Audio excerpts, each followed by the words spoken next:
Hi, I'm Daniel Andrews, owner and creator of the DAN Show, and welcome to my breakdown of the Buffalo Bills. Now, if you're new to my channel, I just got one simple question to ask you. Do you want to talk football? Because that's all I do, so you're in the right place. There's this button right around here. See it? See it? See it? Bam! Hit that button. Become one of the greatest people on planet Earth. Now, here's how my preview show is going to go with the Bills. I'm going to break down what I like about the Buffalo Bills. Then I'm going to talk about what I don't like, but stick around to the very end where I break down the Vegas over, under, and if I am going to put action down on the Bills. So, hey, let's kick this off with what I like about the Buffalo Bills. Let's be obvious here. The number one thing you have to like about the Buffalo Bills is this defense. They were second in points allowed, third in yards. But unlike a lot of defenses, it's just kind of, hey, we got a great defense, we're fine. They went ahead and made some nice additions. They got Mario Addison, A.J. Klein, he's probably going to be a starter. And then they got defensive tackles Vernon Butler and Quentin Jefferson. It's kind of funny because I know as a Chiefs fan, a lot of Chiefs fans made fun of the trade that ended up netting Patrick Mahomes to Kansas City. Well, the Bills ended up getting Tre'Davious White, who I can argue is a better player than Honey Badger. It's kind of funny because these guys are LSU teammates, by the way. I think for the Chiefs defense, the Honey Badger is a better player. For the Bills defense, Tre'Davious White is. Bottom line, which defense? Some defenses, you want a safety that can move all over the field, play in the front, play in the box, play in the back, cover slot receivers. Other defenses, it's more important to have that standout in one-on-one corner. A lot of people feel like this is the best corner in football. I think Gilmore's better, but saying you're the second best corner in football is not a bad thing. And that's a debate if you want to have who's better defensive player, Tre'Davious White or Honey Badger, but Tre'Davious White's really good. You also ended up with draft capital to get Tremaine Edmonds and Josh Allen. Tremaine Edmonds, if you're not aware, this guy looks like a Madden cheat code. He plays middle linebacker. Sean McDermott, the head coach, came from Carolina where he was the defensive coordinator, and they had Luke Kuechly playing that same position, same defense. And the only difference is Luke Kuechly looked like a linebacker. This guy looks like a defensive end. I mean, he's listed at 6'4", 255. He looks bigger, and he's faster than a lot of wide receivers. It's freaky how good this kid is. When everything's said and done, I think he's only 21 or 22 years old. He came out of Virginia Tech as a redshirt sophomore, but he's so freaky athletic. He will be a defensive MVP sometime during his career. He's that good. So, I mean, there's a lot of talent. And you also picked up a really great defensive end in the draft. That's A.J. Espinosa, one of my draft crushes. That leads me to the second thing I really like about the Buffalo Bills is I really like their draft. A.J. Espinosa, a lot of people, this should have been a first-round pick. Okay? And the reason he didn't go in the first round is a lot of people said that he had a bad combine because he ran a 5.03. If I listen to a lot of draft podcasts, smart draft podcasts, guys by the NFL Network, I'm talking to Daniel Jeremiah podcast, the Move the Sticks podcast. I'm not associated with him, but I listen to it quite often. He said it didn't matter. And the reason why is look at the drills. All of his drills were great. Is he gets sacks by motor, hand placement, and strength. Bills fans are going to love this guy. Keep in mind your two defensive ends, Trent Murphy and Jerry Hughes. Trent Murphy will be 30 in December. Jerry Hughes is going to be 32 when the season starts. Mario Addison, a defensive end you added on. At sometime this year, I wouldn't surprise me if Addison and A.J. Espinosa are your starting defensive ends. So, I mean, this defense got better, but this draft, even though you didn't have a first-round pick, was really good. Zach Moss, I think, is going to end up being your starting running back. Now, Devin Singletary is a player I really like. He ended up as your leading rusher. Frank Gore had the most carries, but Singletary had the most yards. Singletary had 151 carries, 775 yards, 5 yards a carry. He had a total of 180 touches, and these touches need to stay around that number.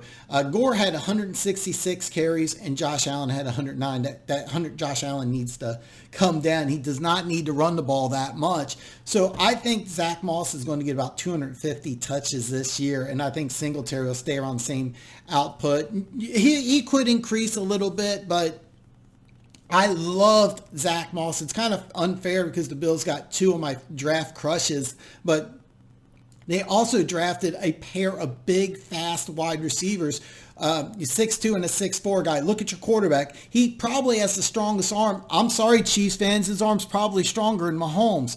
Mahomes has way more arm talent. That's another discussion for another day. So what do? You draft big wide receivers that can get downfield. To me, that is very smart. And then in the 5th round, you take Jake Fromm, who's the polar opposite of Josh Allen. Here's a guy who's got no arm strength compared to Josh Allen, but he won a lot of games at Georgia. He's a natural passer.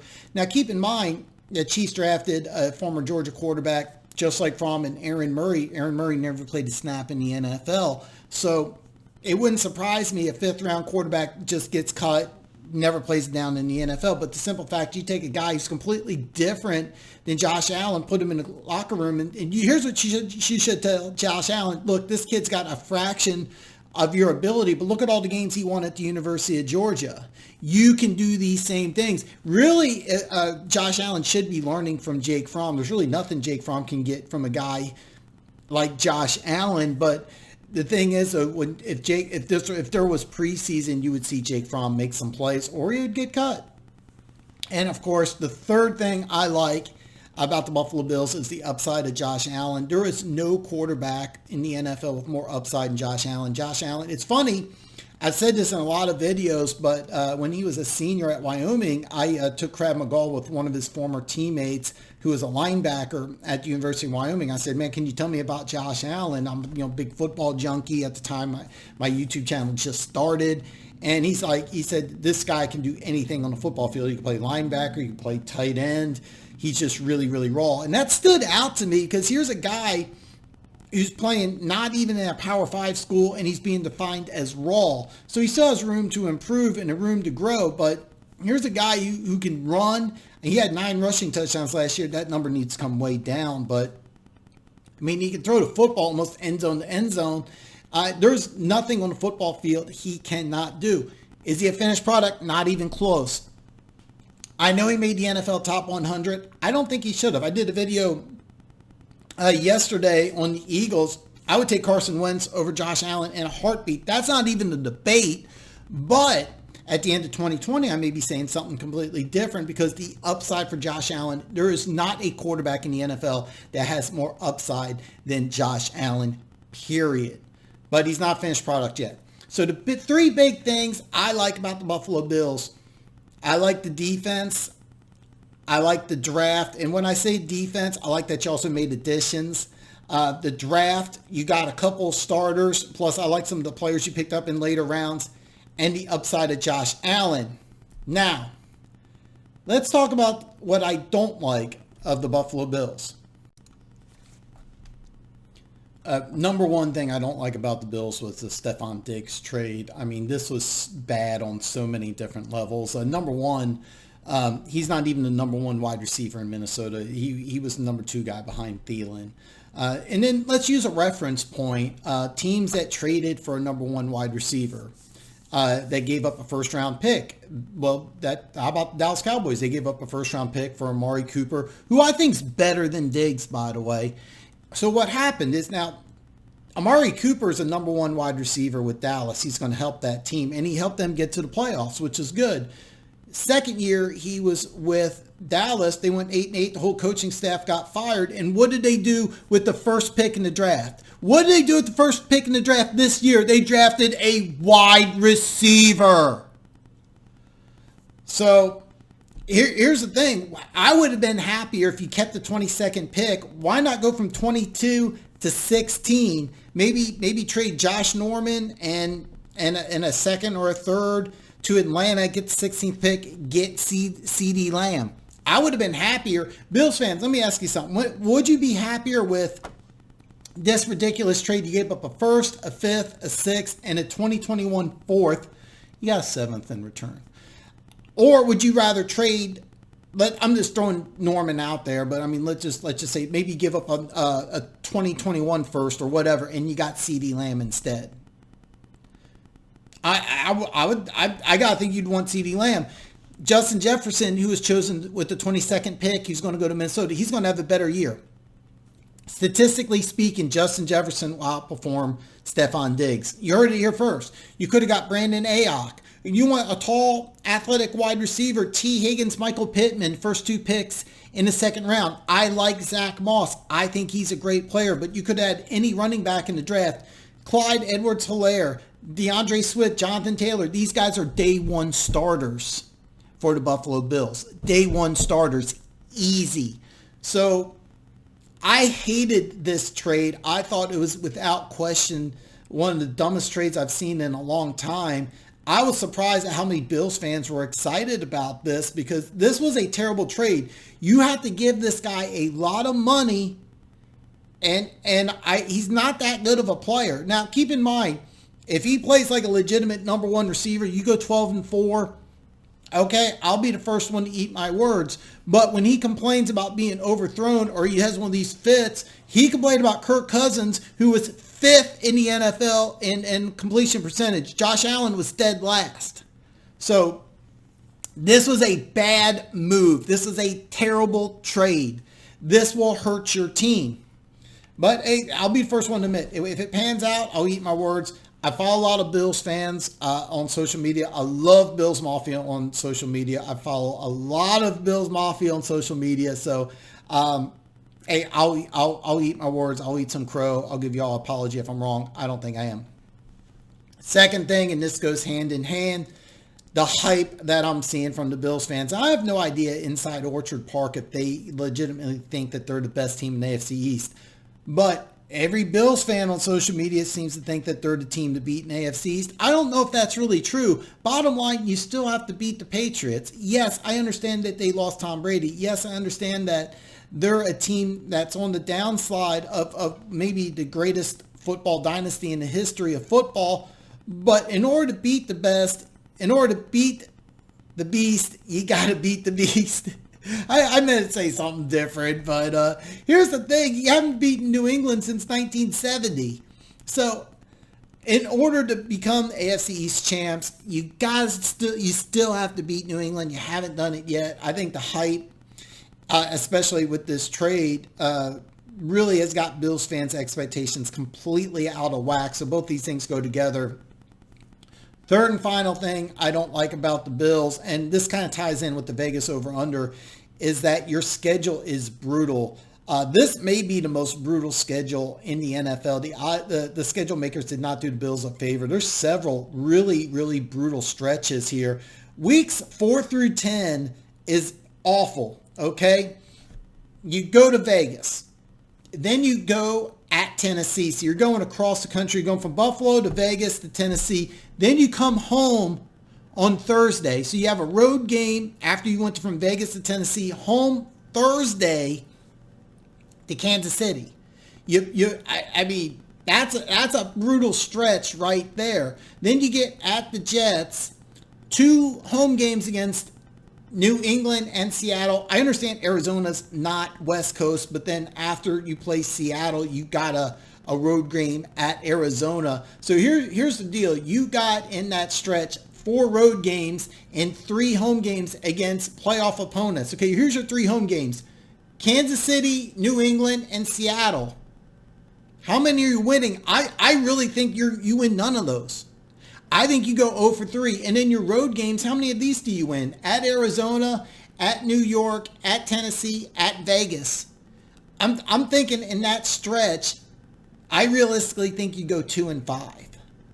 But if you do better than 2-5, you got a chance. But here's the problem. You get a bye.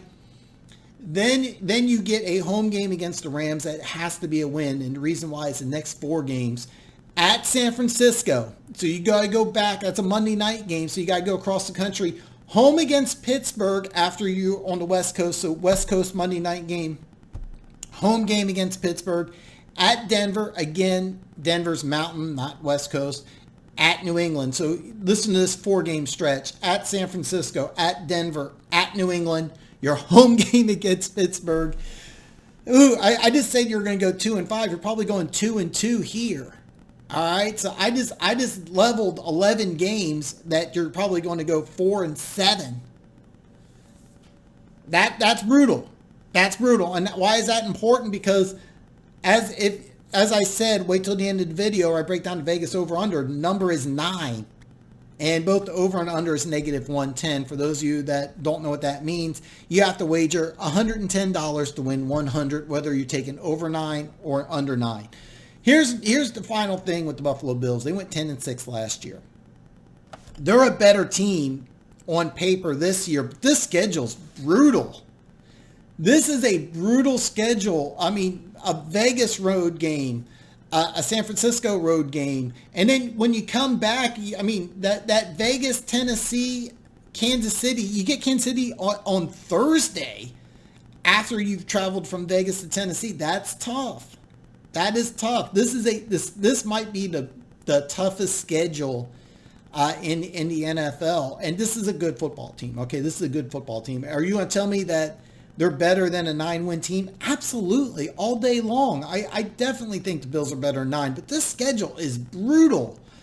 So I would avoid betting on the Bills only because of the schedule. This is a tough schedule. It may be the worst schedule in the NFL. This is a good football team. This is a dangerous football team. I would not want to see the Buffalo Bills in the playoffs. I'm telling you that right now. But they may not get to the playoffs just because this schedule is absolutely brutal. If you have to bet on the Bills, I would definitely take the over because the talent of the 10-6 team has improved. You cannot, that is undeniable. They are a better team, but this schedule is brutal. Absolutely brutal, so I worry about the Bills. So listen, hey, don't forget, give me a thumbs up. Drop a comment below, and you can always email me at thedanshow@yahoo.com. Have a great day, and tomorrow I'm going to break down the evil empire, the New England Patriots. So, hey, I'll see you tomorrow.